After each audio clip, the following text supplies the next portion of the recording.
Shalom Bapak Ibu, Saudara sekalian yang dikasihi Tuhan. Puji Tuhan, kembali saya akan mengajak saudara untuk masuk di dalam saat teduh. Bapak Ibu Saudara yang dikasihi Tuhan, menjelang waktu kedatangan Tuhan yang mendekat adalah baik bila kita lebih dekat lagi dengan Tuhan. Karena di saat-saat ini tantangan akan semakin banyak karena iblis tahu waktunya sudah dekat. Karena itu kita harus juga lebih dekat dengan Tuhan. Mari kita akan datang bersama kepada Tuhan. Kita pujikan lagu pujian Yesus Kami Puja.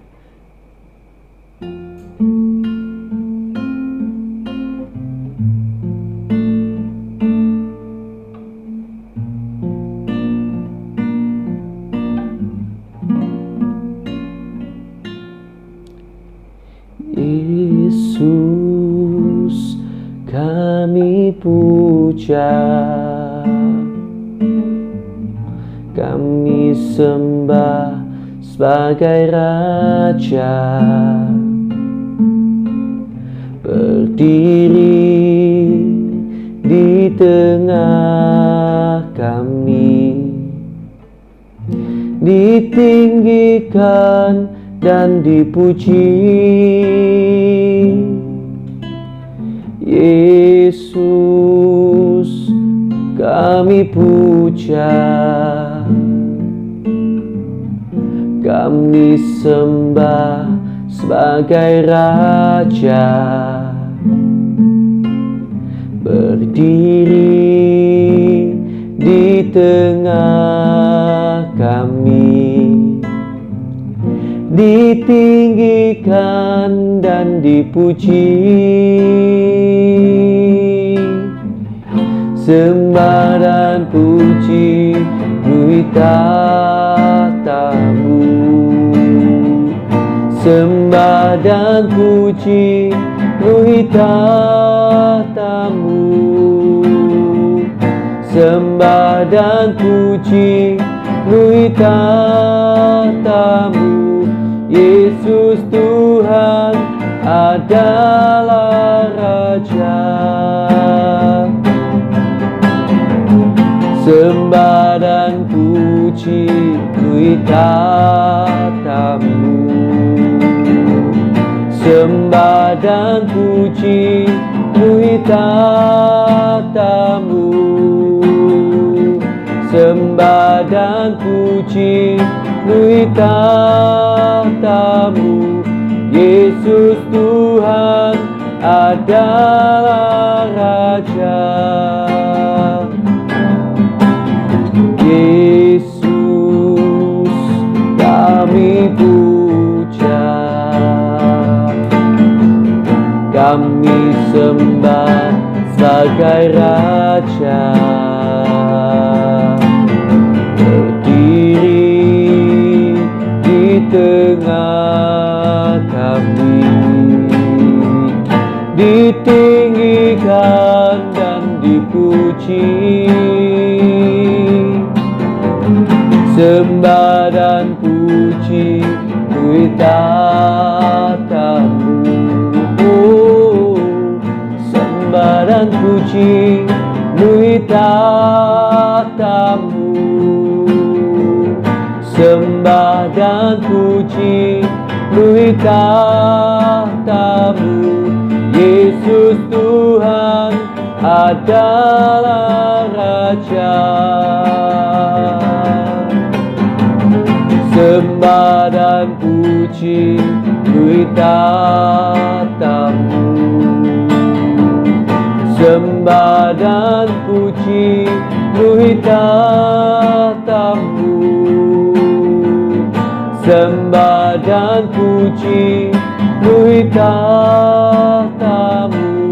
Yesus Tuhan adalah Raja. Yesus Tuhan adalah Raja. Yesus Tuhan adalah Raja.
Kaulah Tuhan untuk selamanya.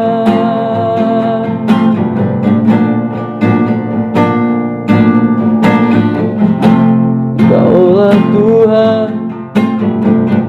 Kaulah Raja.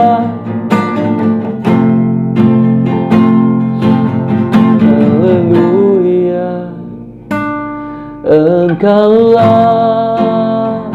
Tuhan, Engkaulah Raja. Berdaulat atas hidupku, ku berserah penuh. Engkaulah Tuhan, Engkaulah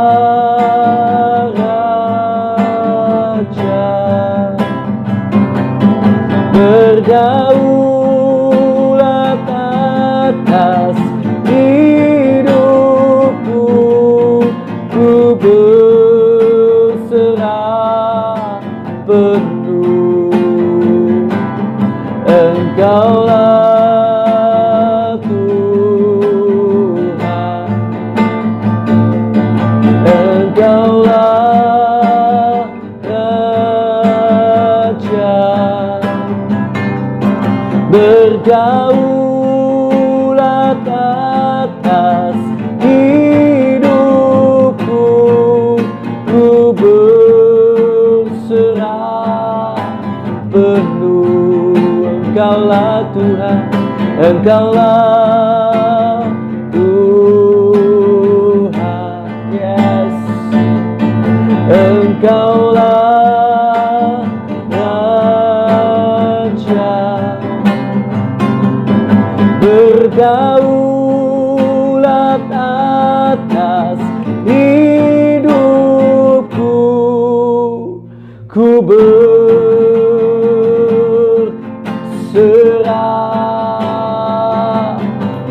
penuh,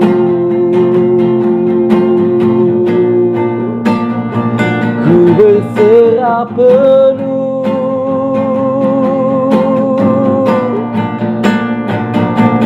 Kau yang berdaulat, Kau yang layak atas diri kami untuk selamanya.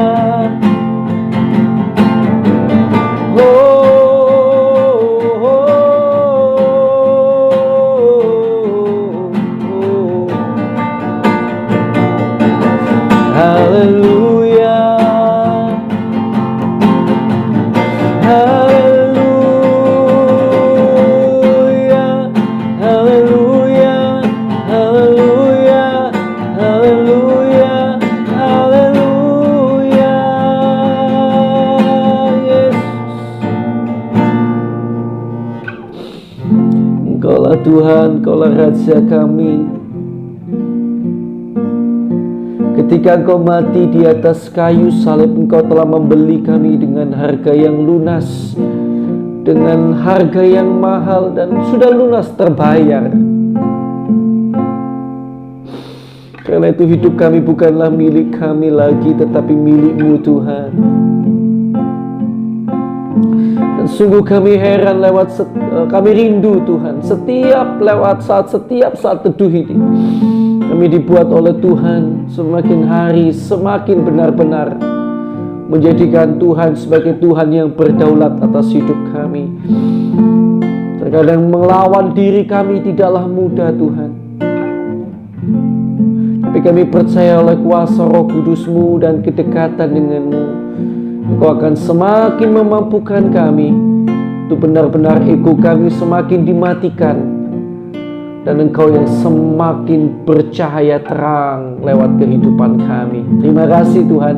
Dan sebentar kami akan membaca firman-Mu. Kiranya Tuhan akan nyatakan kebenaran firman bagi kami dan memberkati kami dengan kebenaran firman. Terima kasih Tuhan. Dalam nama Tuhan Yesus Kristus. Haleluya. Amin. Puji Tuhan. Bapak Ibu Saudara yang dikasihi Tuhan, yuk kita akan lanjutkan pembacaan Alkitab kita, yang mana kita sudah sampai pada kitab Kisah Para Rasul pasal yang ke-17. Puji Tuhan, tinggal sedikit lagi selesai loh kitab Kisah Para Rasul. Luar biasa bukan? Mari kita akan lihat bersama kitab Kisah Para Rasul pasal yang ke-17. Ayat yang pertama mulai ya. Saya lihat dulu, ada beberapa ayat di sini. 34 ayat ya, 34 ayat. Tetap saudara baca dari Alkitab saudara ya, supaya saudara tahu kalau saya ada kesalahan, saudara bisa langsung koreksi. Keributan di Tesalonika. Paulus dan Silas mengambil jalan melalui Amfipolis dan Apolonia dan tiba di Tesalonika. Di situ ada sebuah rumah ibadat orang Yahudi. Seperti biasa, Paulus masuk ke rumah ibadat itu. 3 hari Sabat berturut-turut, ia membicarakan dengan mereka bagian-bagian dari kitab suci. Ia menerangkannya kepada mereka dan menunjukkan bahwa Mesias harus menderita dan bangkit dari antara orang mati. Lalu ia berkata, "Inilah Mesias, yaitu Yesus yang kuberitakan kepadamu." Beberapa orang dari mereka menjadi yakin dan menggabungkan diri dengan Paulus dan Silas, dan juga sejumlah besar orang Yunani yang takut kepada Allah, dan tidak sedikit perempuan-perempuan terkemuka. Tetapi orang-orang Yahudi menjadi iri hati, dan dengan dibantu oleh beberapa penjahat dari antara petualang-petualang di pasar, mereka mengadakan keributan dan mengacau kota itu. Mereka menyerbu rumah Yason dengan maksud untuk menghadapkan Paulus dan Silas kepada sidang rakyat. Tetapi ketika mereka tidak menemukan keduanya, mereka menyeret Yason dan beberapa saudara ke hadapan pembesar-pembesar kota sambil berteriak, katanya, "Orang-orang yang mengacaukan seluruh dunia telah datang juga kemari, dan Yason menerima mereka menumpang di rumahnya. Mereka semua bertindak melawan ketetapan Kaisar dengan mengatakan bahwa ada seorang raja lain, yaitu Yesus." Ketika orang banyak dan pembesar-pembesar kota mendengar semuanya itu, mereka menjadi gelisah. Tetapi setelah mereka mendapat jaminan dari Yason dan dari saudara-saudara lain, mereka pun dilepaskan. Paulus dan Silas di Berea. Tetapi pada malam itu juga, segera saudara-saudara di situ menyuruh Paulus dan Silas berangkat ke Berea. Setibanya di situ, pergilah mereka ke rumah ibadat orang Yahudi. Orang-orang Yahudi di kota itu lebih baik hatinya daripada orang-orang Yahudi di Tesalonika, karena mereka menerima firman itu dengan segala kerelaan hati, dan setiap hari mereka menyelidiki kitab suci untuk mengetahui apakah semuanya itu benar demikian. Banyak di antara mereka yang menjadi percaya, juga tidak sedikit di antara perempuan-perempuan terkemuka dan laki-laki Yunani. Tetapi ketika orang-orang Yahudi dari Tesalonika tahu bahwa juga di Berea telah diberitakan firman Allah oleh Paulus, datang jugalah mereka ke sana menghasut dan menggelisahkan hati orang banyak.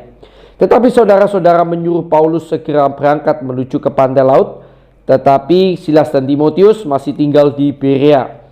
Orang-orang yang mengiringi Paulus menemaninya sampai di Athena, lalu kembali dengan pesan kepada Silas dan Timotius supaya mereka selekas mungkin datang kepadanya. Paulus di Athena. Sementara Paulus menantikan mereka di Athena, sangat sedih hatinya karena ia melihat bahwa kota itu penuh dengan patung-patung berhala.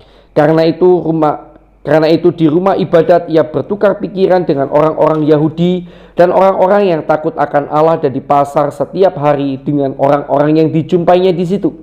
Dan juga beberapa ahli pikir dari golongan Epikuros dan Stoa bersoal jawab dengan dia, dan ada yang berkata, "Apakah yang hendak dikatakan si Plater ini?"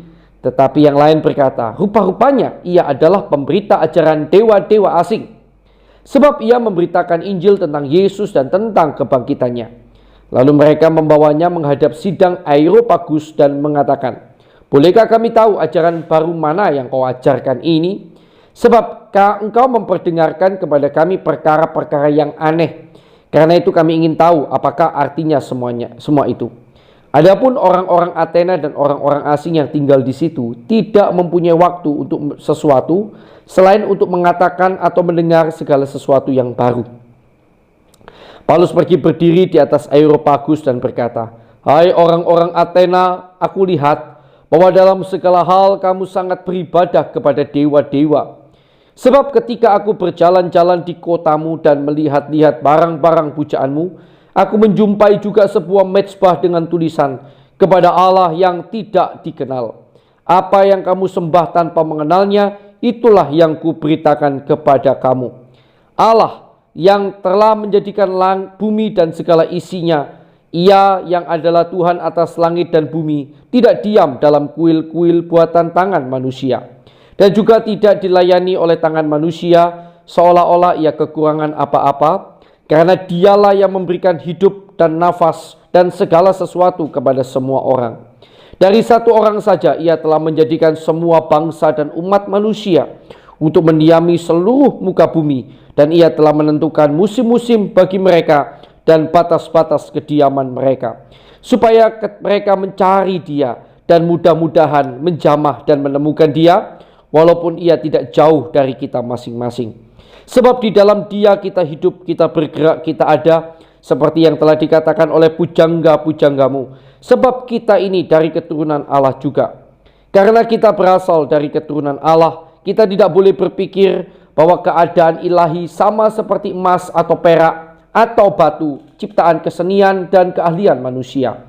Dengan tidak memandang lagi zaman kebodohan, maka sekarang Allah memberitakan kepada manusia bahwa di mana-mana semua mereka harus bertobat. Karena Ia telah menetapkan suatu hari pada waktu mana Ia dengan adil akan menghakimi dunia oleh seorang yang telah ditentukannya, sesudah Ia sesudah Ia memberikan kepada semua orang suatu bukti tentang hal itu dengan membangkitkan Dia dari antara orang mati. Ketika mereka mendengar tentang kebangkitan orang mati, maka ada yang mengejek dan yang lain berkata, lain kali saja kami mendengar engkau berbicara tentang hal itu. Lalu Paulus pergi meninggalkan mereka. Tetapi beberapa orang laki-laki menggabungkan diri dengan dia dan menjadi percaya. Di antaranya juga Dionysius, anggota majelis Areopagus, dan seorang perempuan bernama Damaris, dan juga orang-orang lain bersama-sama dengan mereka. Bapak Ibu yang dikasihi Tuhan, di Athena ini kalau kita lihat ya, dalam kisah yang terakhir tadi, dalam pasal yang ke-17, Paulus ini di Athena memberikan argumen sebetulnya yang sangat logis sekali ya. Bagaimana pemikirannya, logikanya tentang dewa-dewa, tentang Allah yang lebih tinggi dari apapun, seharusnya tidak dibuat dari tangan manusia, tidak dibuat dari patung dan lain sebagainya ya. Itu aneh pasti gitu. Nah, itu logika yang diberikan oleh Paulus itu sangat masuk akal sekali. Bahkan memukul logika aneh tanda kutip yang dianut oleh orang-orang pada zaman itu. Tetapi pada akhirnya banyak dari antara mereka tidak percaya ketika Paulus berbicara tentang kebangkitan dari antara orang mati. Ini menarik. Ini menarik. Karena memang kebangkitan dari antara orang mati itu buktinya apa yang bisa terlihat di depan mata. Ya, Paulus waktu itu mengumpulkan ya, menceritakan bahwa buktinya ya Yesus bangkit dari antara orang mati. Kita nanti juga akan bangkit dari antara orang mati. Tetapi esensi yang mereka sebetulnya mungkin menjadi tanda tanya juga adalah apa sih buktinya yang nyata bisa kami lihat bahwa betul-betul ada kehidupan setelah kematian. Ya, dan kemudian kita tahu banyak dari antara mereka yang memilih untuk tidak percaya. Mungkin saat ini juga saudara berpikir yang sama. Saudara mulai tidak sungguh-sungguh dalam Tuhan karena saudara tidak takut akan adanya kehidupan setelah kematian. Saudara berpikir belum tentu ada. Tetapi saudara yang dikasihi Tuhan, sekali lagi saya pernah sampaikan kepada jemaat, saya ingatkan baik-baik, tolong dilogikakan lagi dengan baik. Kalau nanti sama-sama tidak tahu dan ternyata surga dan neraka tidak ada, jadi kita mati, ternyata nanti surga neraka tidak ada, Yesus tidak ada dan lain sebagainya, ya kita memang rugi ya. Karena mungkin kita merasa rugi karena selama hidup tidak menikmati kesenangan dunia, ada banyak batasan-batasan. Karena kita mengikuti Yesus, ya rugilah 70 tahun umur hidup kita, 40 tahun. Tetapi tolong dipikir baik-baik sekali lagi. Apa jadinya kalau ada? Kalau ternyata surga dan neraka ada. Lalu karena kita tidak sungguh-sungguh, kita akhirnya tidak percaya Yesus karena merasa tidak ada pembuktian tentang surga dan neraka. Kemudian ternyata ketika kita meninggal, ini ceritanya kita sama-sama nggak tahu ya, ada semua masing-masing ada kemungkinannya gitu, anggap aja gitu. Ternyata surga neraka ada, kerugian yang akan saudara dan saya terima, ingat baik-baik, itu selama-lamanya. Dan itu bukan main-main. Selama-lamanya. Ruginya sekali lagi, maaf saya ulangi lagi, selama-lamanya. Jadi saudara yang dikasihi Tuhan, siapapun saudara, mengingat yang namanya kematian bisa datang kapan saja. Jangan saudara pikir saudara hari ini muda, masih begitu jauh dari kematian. Lalu saudara hidup ini bersenang-senang tanpa pernah mengingat Tuhan, bahkan nggak mau percaya Yesus. Nggak mau hidup baru. Tolong ingat bahwa hidup kita ini singkat loh. Jangan sampai untuk kesenangan sesaat kita menderita untuk selama-lamanya seperti Esau yang hanya demi semangkuk kacang merah kehilangan hak kesulungan. Jangan sampai itu terjadi di antara kita. Biarlah saya dan saudara suatu saat doa saya kita boleh bertemu di dalam kekekalan. Baik saudara saya kenal karena saudara jemaat saya, atau saudara tidak saya kenal tapi saudara ikut YouTube ini ya, ikut Saat Teduh ini. Besar harapan saya saudara dan saya akan bertemu di dalam kekekalan ya. Walaupun saudara sekali lagi tidak melihatnya sekarang, saya pun tidak ya, belum mungkin kita merasa bukti otentiknya apa gitu. Tetapi ingat baik-baik, ingat baik-baik, kalau sampai ada, kerugiannya selama-lamanya loh. Lebih baik sekarang ayo ya, hidup sungguh-sungguh kepada Tuhan.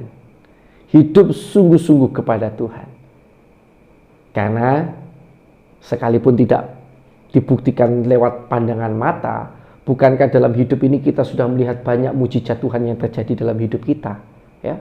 Sekalipun yang tentang doa, tentang kebangkitan orang mati mungkin kita belum punya bukti, tetapi bukankah kita sudah pernah terima bukti yang lain dari kinerja Tuhan, cara kerja Tuhan dalam hidup kita, lewat mujizatnya, pertolongannya, dan lain sebagainya. Ya, mari kita tetap sungguh-sungguh setia pada Tuhan sampai akhir. Tuhan Yesus memberkati saudara. Mari kita akan bersama-sama datang kepada Tuhan. Kita akan berdoa lebih dulu buat kebenaran firman yang baru saja kita renungkan bersama-sama ini ya. Puji Tuhan. Haleluya.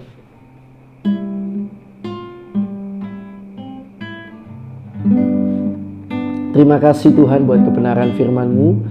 Kami bersyukur karena Tuhan sudah memberkati kami dengan kebenaran firman.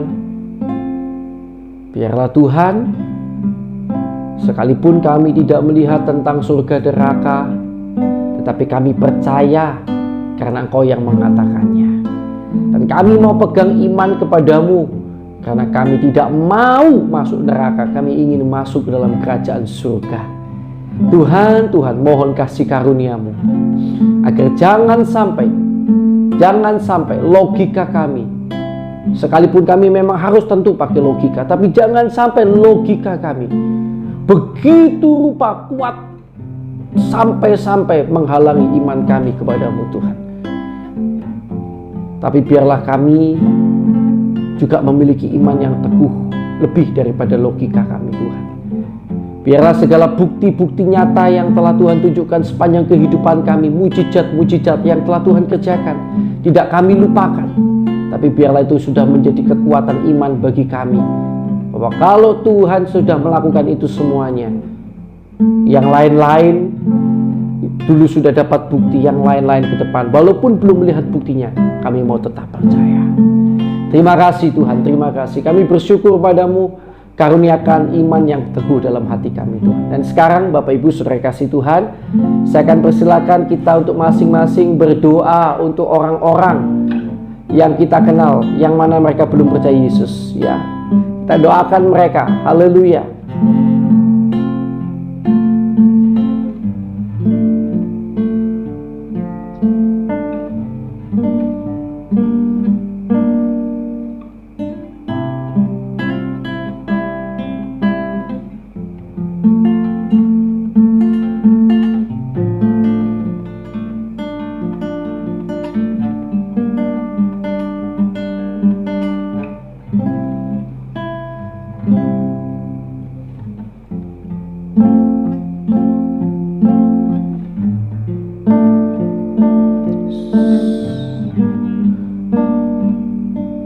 Baik, kita lanjutkan doa kita ya. Tuhan, kami juga berdoa untuk saudara-saudara seiman kami di seluruh dunia yang sampai hari ini masih menderita siksa dan aniaya karena nama-Mu, karena kebenaran firman-Mu. Tuhan, kuatkan mereka. Dan kalau boleh, Tuhan kiranya lepaskan mereka dari siksa, derita, dan aniaya yang mereka alami ini Tuhan. Tolonglah umat-Mu. Dan kami juga berdoa Tuhan untuk bangsa negara kami Indonesia. Memasuki tahun 2021 ini kami berdoa berkat-Mu melimpah atas Indonesia Tuhan. Ampuni kesalahan dosa pelanggaran pendahulu bangsa kami, pemimpin bangsa kami, bahkan kami umat-Mu di Indonesia. Ampuni Tuhan. Jangan biarkan hal-hal itu menghalangi berkat-Mu turun atas Indonesia kami yang tercinta. Biarlah di tahun 2021 dan sampai seterusnya ada peningkatan dalam hal keamanan, kesehatan, perekonomian, sosial, politik, kebudayaan, semuanya Tuhan meningkat ke arah yang lebih baik. Bahkan terutama terjadi peningkatan dalam hal kerohanian, di mana banyak jiwa boleh dimenangkan untuk kemuliaan nama Tuhan. Terima kasih Tuhan, berikan hikmat kepada hamba-hamba-Mu, penginjil-penginjil, untuk dapat menjawab pertanyaan-pertanyaan yang muncul dari umat-Mu, dari berbagai orang, dan bahkan meyakinkan sebanyak mungkin orang bahwa Engkau adalah Tuhan dan Juru Selamat. Terima kasih Tuhan Yesus. Kami juga berdoa untuk hamba-Mu maupun semua orang yang disebut sebagai seorang hamba Tuhan, pendeta, penginjil, gembala, guru, orang-orang yang memiliki gelar-gelar teologi, gelar-gelar kependetaan di dalam nama Yesus.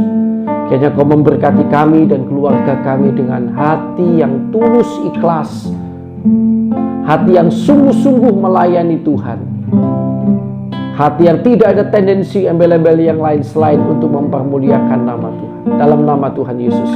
Dan Tuhan kiranya cukupkan segala yang kami perlukan, dan kiranya Tuhan juga menolong, memperlengkapi kami dengan kemampuan-kemampuan surgawi, sehingga kami dapat lebih efektif di dalam melayani Tuhan. Terima kasih Tuhan Yesus. Kami juga bersatu hati, kami berdoa di dalam nama Tuhan Yesus. Kami berdoa Tuhan untuk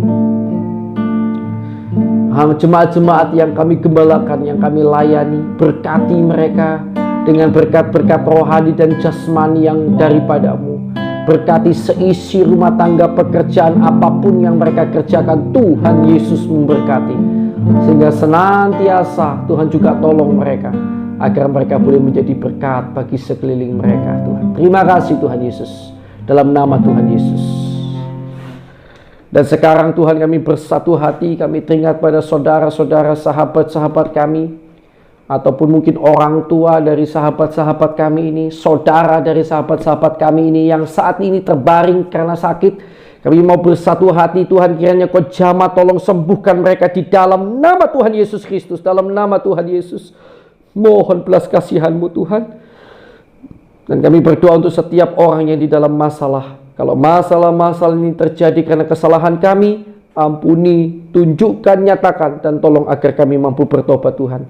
Tapi kalau Tuhan punya rencana di balik ini semuanya, di dalam nama Tuhan Yesus, kiranya Tuhan menjadikan kami pemenang, bahkan lebih daripada pemenang. Dan kami juga berdoa di dalam nama Tuhan Yesus Kristus, segala kuasa kegelapan, kuasa iblis yang mengikat anak-anak Tuhan sehingga terus berbuat dosa, kami ikat, kami patahkan, kami usir Engkau keluar di dalam nama Tuhan Yesus Kristus. Kuasa darah Yesus menguasai kami semuanya. Di dalam nama Tuhan Yesus, di dalam nama Tuhan Yesus. Darah Yesus menguasai kami.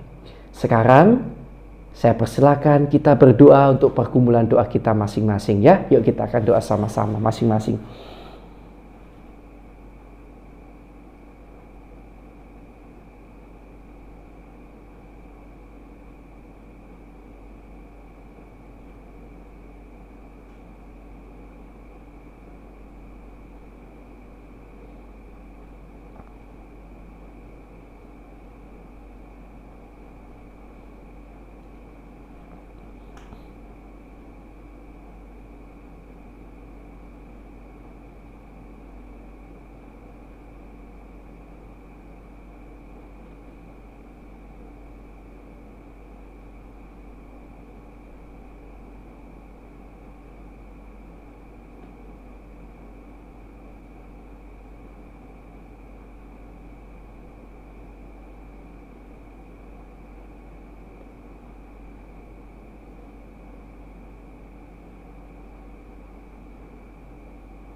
Baik, sudah ya.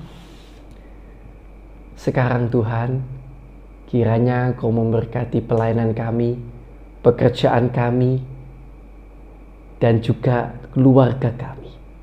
Tolong kami Tuhan, kami rindu sampai akhir hidup kami dipakai untuk memberkati sesama kami dan menyatakan sinar terang kemuliaan-Mu.